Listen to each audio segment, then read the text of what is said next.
Good afternoon, everyone. Welcome to the call. As doctors, teachers, and parents, we are speaking today about the importance of safely reopening our schools to in-person learning and keeping them open. I'm Dr. Amy Gordon-Bono. I'm a Nashville area physician here to show my support for our Nashville teachers, school board members, our parents, our students, and our school administrators. And I ask the Tennessee General Assembly and Governor Bill Lee to do the same. Tonight, Governor Lee will be delivering his State of the State address, and tomorrow, the Tennessee General Assembly will resume its annual legislative session. During the recent education special session, these elected leaders failed to actually put money in the pockets of our teachers. They failed to adequately fund our public schools and failed to take steps to make our schools and communities safer. Addressing interrupted learning adequately requires larger, more informed commitments from our elected leaders to our public school system. At this point in the COVID crisis, our daily case counts have declined since December, but they are still at the dangerous levels we saw during our July 2020 wave. These winter days are more challenging than those we faced during the summer spike. We have colder weather keeping us indoors more often, and we have more transmissible coronavirus variants circulating in our community. And sadly, our Tennessee death toll continues to climb. As of yesterday, a total of 10,469 Tennesseans have died of COVID-19. Some of these lives lost to COVID are teachers. We need our leaders to act to keep all workplaces safe, especially our schools. Schools will reflect the level of coronavirus in the community. Our governor still refuses to take steps to safeguard our schools and our communities. He refuses to issue a statewide mask mandate, as recommended by the White House Coronavirus Task Force and recommended by doctors across Tennessee.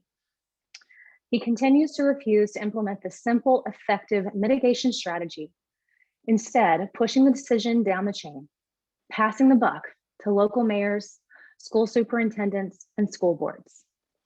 This patchwork approach has not worked, and we continue to see schools struggling to stay open, and teachers and students and parents are worried about how to keep themselves safe and healthy. Today, we will hear from a parent and a teacher worried about keeping themselves and their families safe. First, we will hear from Dr. Jenny Clayton Schaefer, who is a research scientist and a parent of two children who attend Metropolitan Nashville Public Schools. And then we will hear from Amanda Kale, an English learner teacher in the Metro school system, and currently president of the Metropolitan Nashville Education Association. Dr. Schaefer, please tell us about your family's experience during the pandemic. Hello, and thank you, Dr. Bono. My name is Jenny Schaefer, and I'm a Metropolitan Nashville Public School parent of two students, a sixth grade son at Meigs Academic Magnet Middle School and a fourth grade daughter at Dan Mills Elementary School in Inglewood. As a parent and as a professional scientist, I believe it is important that we return to the school building, but that we return safely. I have closely followed the scientific community and CDC recommendations over the past year to understand disease transmission in the community, vaccine safety, and how the scientific evidence may inform these policies to keep people in our community safe, and especially to keep students and teachers safe. With the upcoming return to school this week, my husband and I have made the difficult decision to keep our kids at home, learning virtually for the remainder of the year. We did this for multiple reasons. First, we want to minimize personal interactions in order to minimize our family's COVID-19 risk. Our community spread in Nashville is still higher than it was last summer. Second, we are very concerned about the health and safety of our four elderly parents in their 70s and 80s, all with underlying health conditions. Third, we know that we are able to keep our kids at home because my husband works from home full time, and I split my time between working from home and traveling to the office. My children are doing fine in school, but they absolutely desire to be back with their teachers and friends in person. They miss everyday school activities such as group projects, lunchtime socializing, but they especially miss extracurricular activities, sports, clubs, and the extra things at school for which there have been no substitute this year. The disruption caused by changing schedules and teachers multiple times throughout this pandemic year is not conducive to the best education. I know, though, that many parents in MNPS do not have this privilege of working from home, and many parents are choosing to send their children back to in-person learning starting this week in MNPS. Essential workers do not have this privilege of working from home and have been faced with the impossible choice, as many Americans have, between keeping their family healthy and providing financial stability for their family. We know that in-person learning is best for our kids, socially and emotionally, but there are many policies that must be enacted in order for this return to be safe for our students, teachers, and all school employees. The CDC guidelines stipulate several ways to safely return to the school buildings. 1, schools must practice social distancing. This means reduced class sizes. 2, the community spread must be low.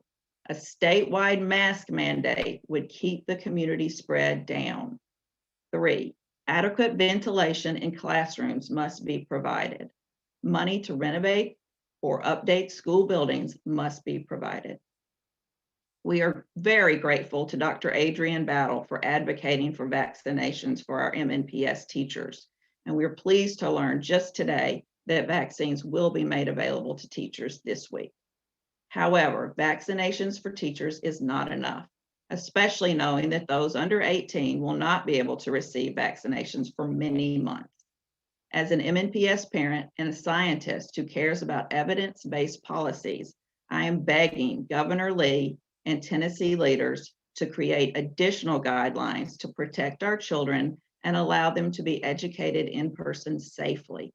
CDC recommendations include these multiple safety measures that must be in place for safe schools. These COVID-19 safety measures are possible, and leadership could fix these things tomorrow.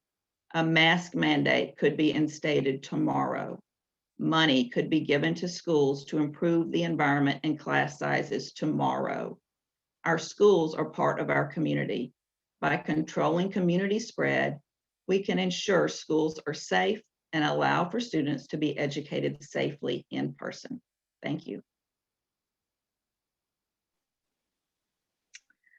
Thank you, Jenny. Our next speaker is Amanda Kale, an English learner teacher and current president of the Metropolitan Nashville Education Association. Amanda, please share your remarks with us. Thank you. Again, my name is Amanda Kale. I'm a middle school EL teacher here in Metro Nashville Public Schools, and I'm also the president of the Metro Nashville Education Association. And I appreciate you inviting me and being here to be able to share a perspective from educators about what is necessary for a safe and equitable return to in-person learning, because that is really our goal.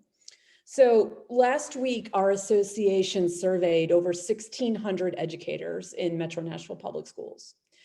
The respondents included classroom teachers, counselors, librarians, support staff, administrators, bus drivers, and cafeteria workers, both MNEA and non-MNEA members. 71% of the respondents stated that they did not feel safe returning to in-person classes. In fact, just 98 people, 6%, said they felt completely safe. When asked what would make them feel safer, the top 3 answers were: first, class sizes small enough to allow for social distancing; second, being fully vaccinated; and third, ensuring that all classrooms have working or updated ventilation systems. I want to be clear, educators aren't making these demands simply so they feel safer. This is about the science. As we've heard, most recent CDC guidance around a safe return to in-person learning states that it's not necessary to vaccinate teachers before they return to buildings, as long as social distancing, proper air circulation, and full compliance with masking is followed. Currently, the only one of those conditions that is within the control of educators is masking. And let's remember, we're talking about kids who we're asking to remain masked all day, a task that many adults find difficult with which to comply. And the other two demands are truly based on funding. This is why we currently have educators desperately driving hundreds of miles to get vaccinated outside of Davidson County. Educators like those I have spoken to recently with medically fragile children or spouses at home, those caring for elderly parents, or the teacher who called me in tears because she's used up all her FMLA getting treatment for 2 kinds of cancer and has no choice but to return to the classroom or she'll lose her health insurance. Or the educators who tell me that the exceptional educators who tell me that they're scared to death for their medically fragile students in their charge. Over and over, teachers tell me it's very difficult to focus on academics when all you can think about is the health and safety of the students and their families or your own families that you hold in your hands. Many state and local leaders, as well as parents and community members, have made it clear they want to return to in-person classes as soon as possible because they are concerned about the interrupted learning of students who have faced many obstacles to online classes, such as access to the internet, technology issues, and the burden placed on working families who lack childcare. Indeed, the pandemic has laid bare what educators have known for a long time, that schools are as much about being a social safety net for our community's children as they are educational institutions. Governor Lee and State Education Commissioner Penny Schwinn have repeatedly cited concerns for students' well-being as a primary reason they want to get them back in buildings. But we must remember, buildings are not what is most important. It's the people inside that counts, and that's why we have to get this right. Currently, Tennessee ranks 46th in the nation for per pupil funding, something our state leaders ought to be ashamed of, considering they have amassed the largest rainy day fund in the country with over $1 billion surplus this year alone. We trust that the state collects our tax dollars so they will be invested into our communities in the form of education for our kids and the infrastructure necessary to make society run smoothly. Instead, Governor Lee has hoarded the funds at a time when educators are driving hundreds of miles to access the only guarantee to safety they can find, vaccines. As usual, it's been left to individual teachers to make bad policies work from leaders who have never set foot in a classroom. Governor Lee recently attacked our local director of schools with a demand to reopen schools based on an arbitrary date, not the safety of our students and staff. Our local leaders are doing everything they can to meet the needs of the 50% of parents who chose in-person learning while ensuring an equitable education for the 50% of families who wish to remain virtual. They're also moving heaven and earth to make sure that we can get vaccines to our educators as soon as possible. But our schools need support, not threats. If Governor Lee wants students and educators to return to school buildings as quickly as possible, he needs to do more than bully and threaten. He needs to make sure vaccines are available to educators now, and that our students are returning to more than just buildings. Proper funding will ensure students are returning to a healthy and safe environment, and all of the professional educators and resources and support they will need now more than ever. And issuing a statewide mask mandate will help ensure we don't have a repeat of the last time NNPS tried to return, when hundreds of students went weeks without instruction because so many educators and students were sick or quarantined. The public may argue about the impact of schools on community spread, but we can't ignore the impact of community spread on schools. Governor Lee could make all of this happen today if he wanted. The funding and the infrastructure is already in place. All that is lacking is the political will to make it happen. Thank you.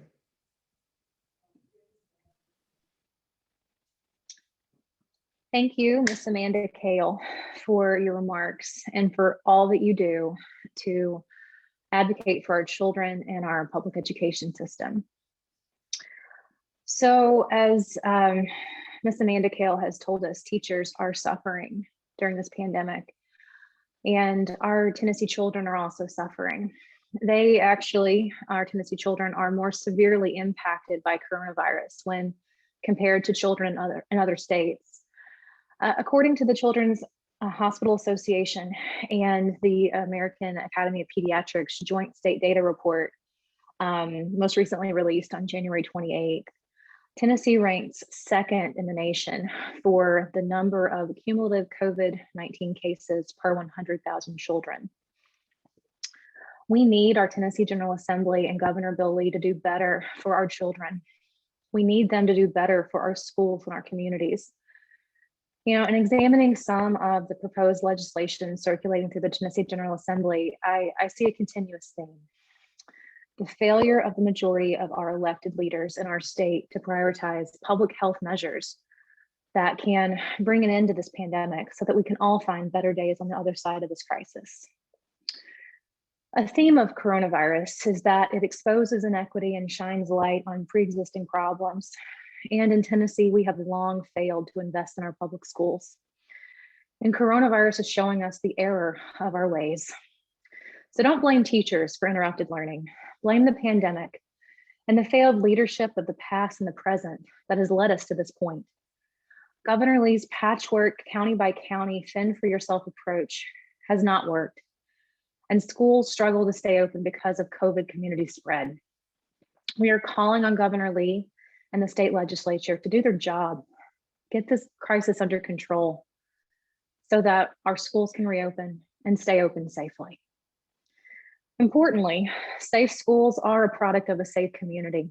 A statewide mask mandate is something our leaders can do to create communities with lower transmission of the coronavirus. Tens of thousands of health experts and represented by dozens of medical societies in Tennessee have been calling for a statewide mask mandate since July 6th. Because science shows masks and mask mandates work. Simply, masks save lives and livelihoods. Wearing a mask and avoiding gatherings are things we can all do to help create a safer community for our schools. Taking a vaccine is something that can help protect you and your neighbor from illness and death. Vaccination of our teachers is a way to have safer and more resilient schools. Governor Lee, we again call on you to issue a statewide mask mandate because the worse COVID is in the community, the harder it is for our schools to stay safely open to in-person learning. Sir, ensure that our teachers have what they need to keep our schools open to in-person learning safely. Fund smaller class sizes to meet CDC guidance for social distancing. Fully fund capital improvement projects to ensure proper air circulation. And prioritize getting our teachers vaccinated quickly and easily. In every crisis, one should learn a few lessons. And we need to take this teachable moment, not to get back to normal, but maybe to more fully understand the words of Frederick Douglass. It is easier to build strong children than to repair broken men. Even if the reward is delayed, we need to invest in our public school system for the sake of our society's future.